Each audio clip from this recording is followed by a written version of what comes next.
Bonjour, merci beaucoup d'être là. Aujourd'hui, je fais cette vidéo pour partager des informations qui peuvent peut-être vous servir pour marcher votre chemin de vie.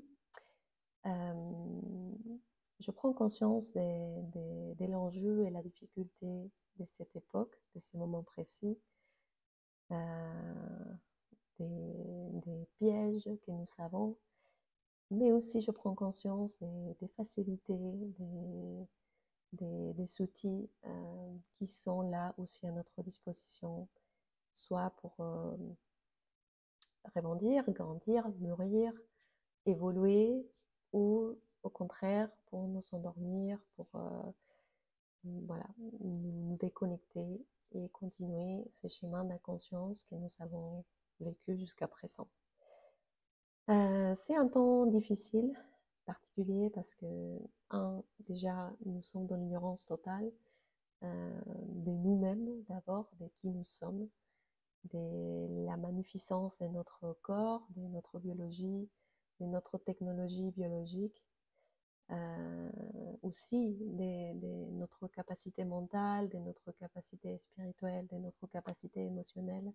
Nous sommes dans l'ignorance de tout ça. Nous pensons que nous sommes juste des êtres humains ici livrés dans cette vie de merde et que nous savons qu'à suivre en fait, c'est ce que la société nous demande, c'est que nos familles nous demandent,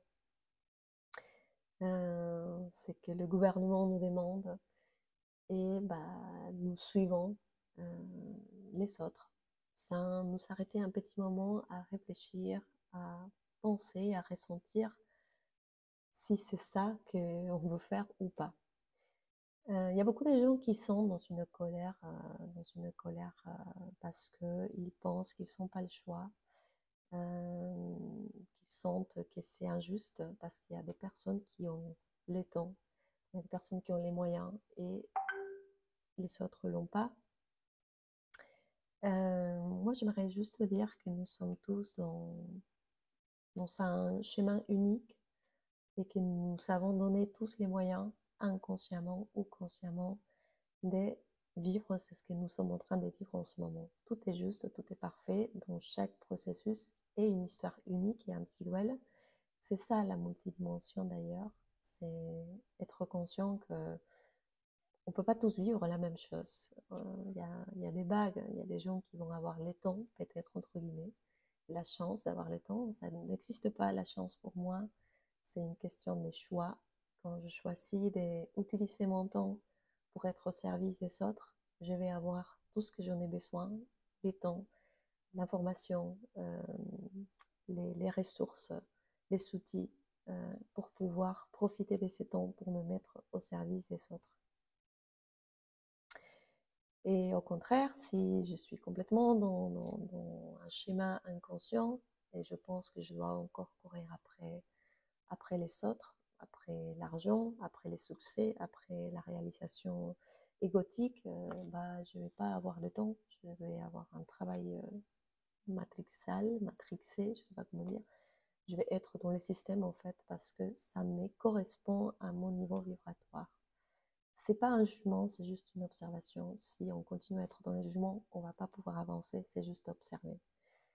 Observer que des fois, je dois être encore dans la matrix, je dois être encore dans le système, je dois encore expérimenter la densité euh, parce que j'ai pas compris encore quoi en faire si j'aurais la liberté d'être libre, libre à moi-même, de faire mes propres choix, de choisir comment je ferais en fait.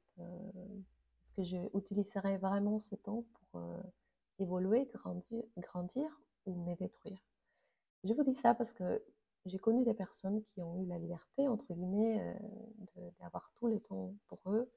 Des femmes envoyées, par exemple, que leur mari travaille, qui ont une bonne situation économique, mais qui tombent en dépression parce qu'elles ne savent pas quoi faire de leur vie.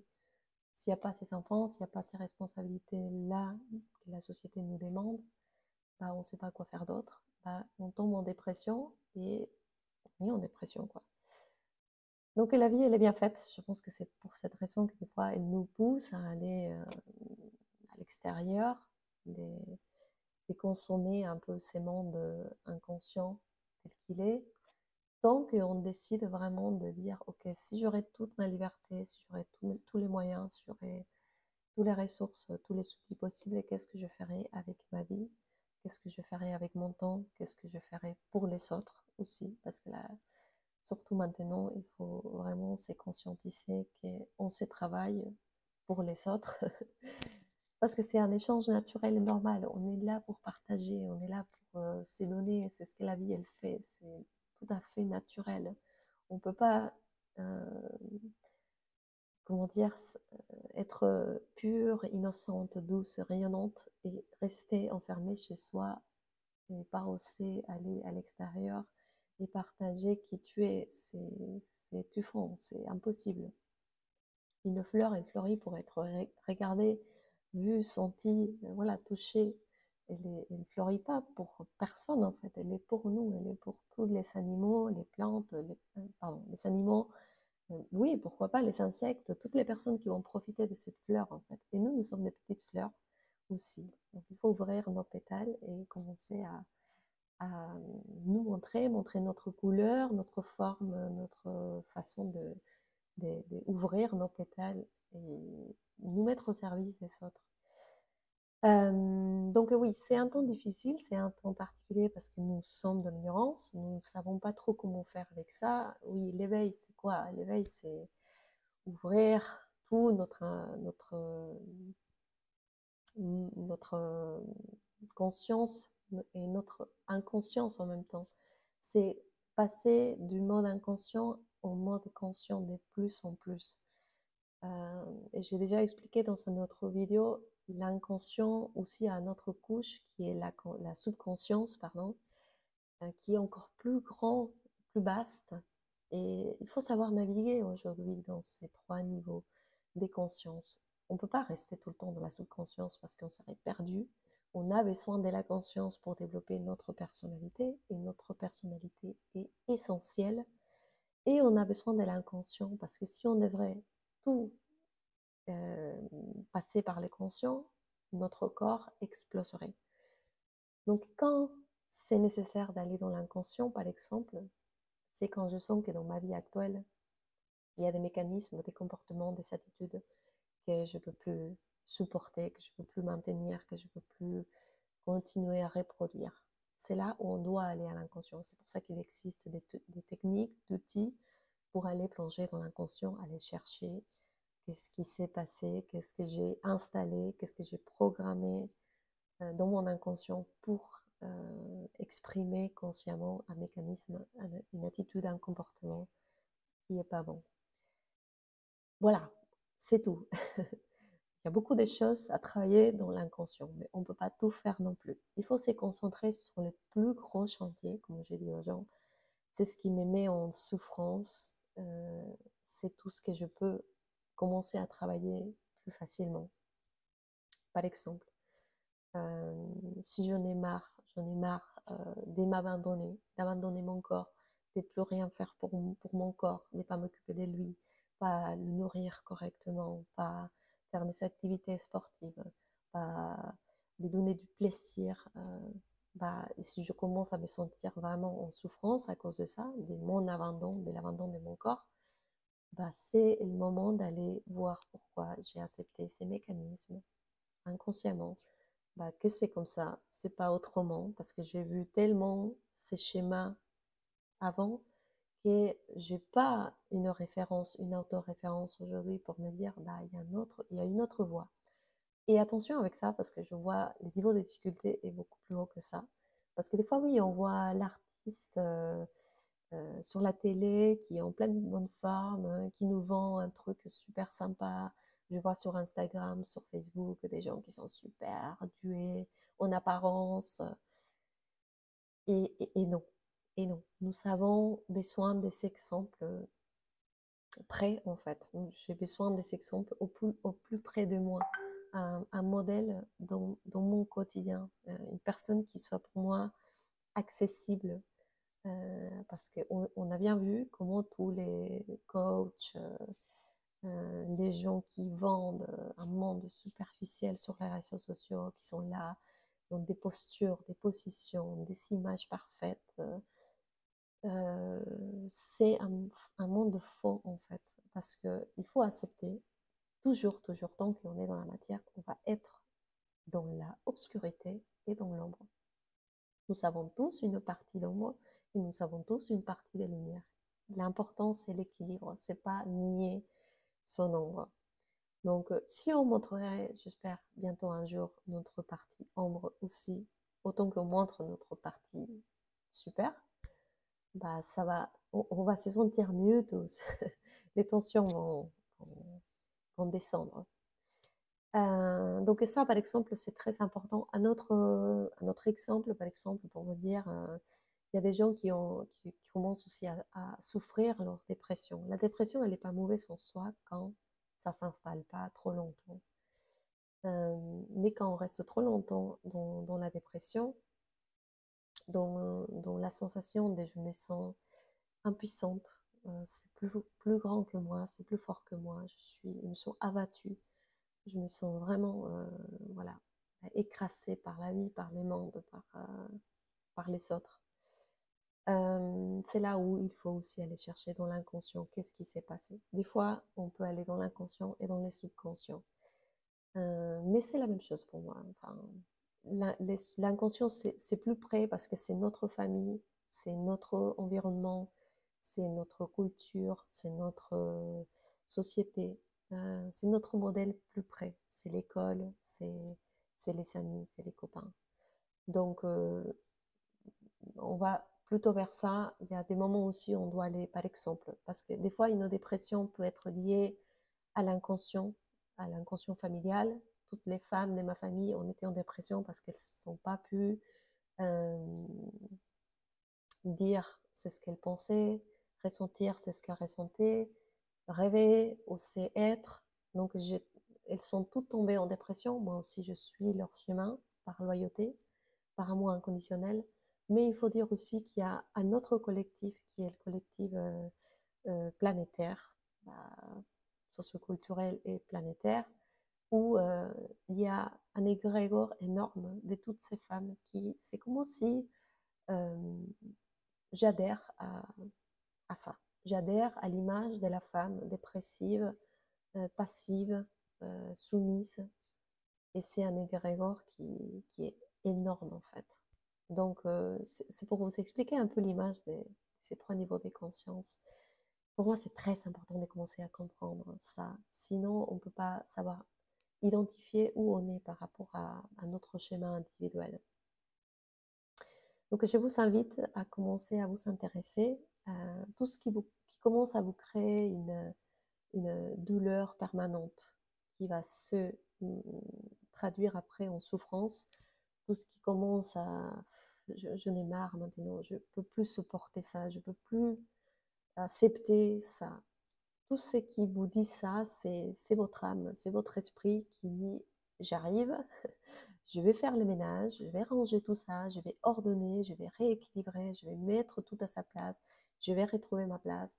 C'est le moment, ça c'est l'éveil en fait. L'éveil c'est juste notre partie supérieure qui arrive, qui descend et qui commence à dire ok, jusqu'à présent, qu'est-ce qu'on a délégué à l'extérieur? Qu'est-ce qu'on a projeté à l'extérieur? Qu'est-ce que je n'ai pas voulu accepter? Qu'est-ce que je rejette? Qu'est-ce que je juge? Qu'est-ce que je n'aime pas? Qu'est-ce qui me dérange? Qu'est-ce que me rend mal à l'aise? Qu'est-ce que je déteste? Et c'est ça notre engrais, c'est ça notre terrain de travail en fait. Après, il y a des outils qui peuvent nous servir à mieux travailler certaines choses. Par exemple, c'est parce que je le fais aussi, que je le vois, je l'expérimente, que je peux vous dire que les constellations familiales, c'est la seule technique, dynamique, je n'aime pas dire thérapie, parce que c'est une dynamique, c'est une technique, c'est un outil où on peut travailler tout ce qui est les transgénérationnels, les systèmes familiales. On doit absolument, à un moment ou l'autre, aller confronter, affronter notre famille, notre culture, notre système social. Sinon, on ne peut pas prendre la responsabilité de quoi que ce soit, si on n'affronte pas d'abord euh, cette, ce système solaire en fait qui nous sommes au niveau familial. J'espère que ça a été un peu clair pour vous. J'essaye de partager au mieux que je peux avec les images que j'ai. Si vous commencez à être dans votre chemin d'éveil, je vous conseille fortement d'aller vers les autres, de ne pas rester tout seul, de ne pas vous isoler, d'essayer au max de partager, d'échanger, même d'écrire. Des fois, ça fait énormément de bien. Je vous dis, si les gens m'écrivent, moi je réponds en privé ou par commentaire. C'est très important de créer un réseau, des soutiens aussi, des partages où on ne doit pas montrer l'image parfaite de nous. On peut aussi poser nos questionnements, nos doutes, nos difficultés, les choses qu'on n'arrive pas à débloquer. Et c'est grâce à cet échange collectif que nous allons pouvoir avancer plus rapidement, plus vite. Je dis aujourd'hui, entre être endormi et être réveillé, il y a juste une décision à prendre. Et par contre, cette décision va te demander énormément de compromis.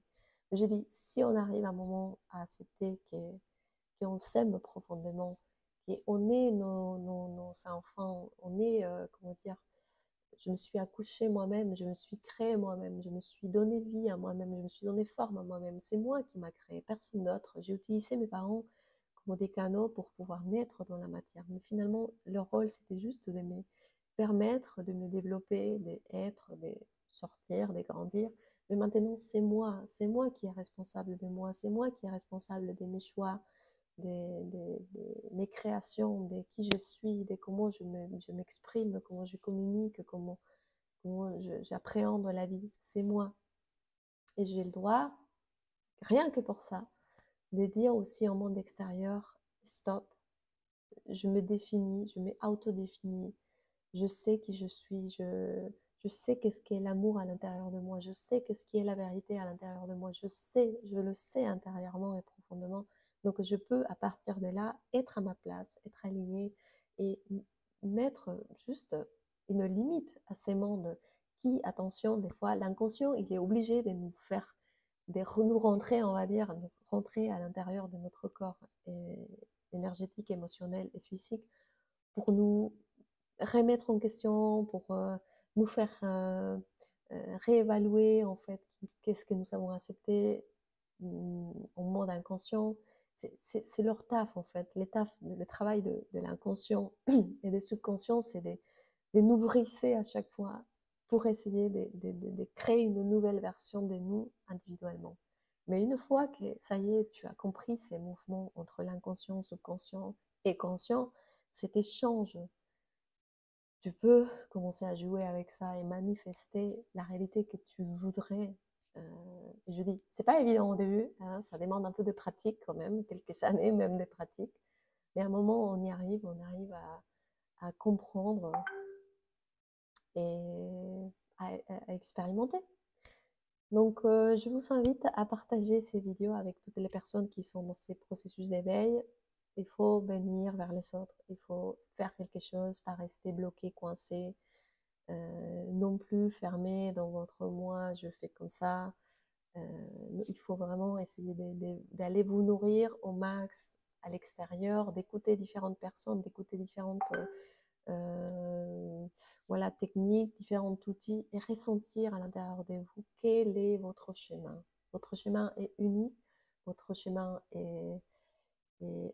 vous appartient à vous, et c'est à vous de commencer à devenir acteur, actrice, meneur, ménatrice, je ne sais pas comment dire en français, mais meneur de sa propre vie, en fait. Donc maintenant, c'est l'invitation aussi. Nous n'avons plus le choix. Petit à petit, on commence à la ressentir, comment la vie nous pousse vraiment à vas-y, tu peux, fais-toi confiance, tout va être à ta disposition si tu fais un pas après l'autre. Mais si on reste immobile, si on reste estoqué, bah voilà, c'est pas possible. C'est tout à fait normal aussi. Je dis, si un non reste estonqué, elle pourrit, elle tombe malade, elle n'est pas bien, elle n'est pas potable, elle n'est pas bonne, elle n'est pas cristallisée, voilà. Donc nous, nous sommes que pure eau aussi. Donc voilà, c'est exactement pareil. Si on commence à s'estonquer quelque part, bah, on va pourrir, on va tomber malade, on va pas se sentir bien, on va sentir mal, on va être mal.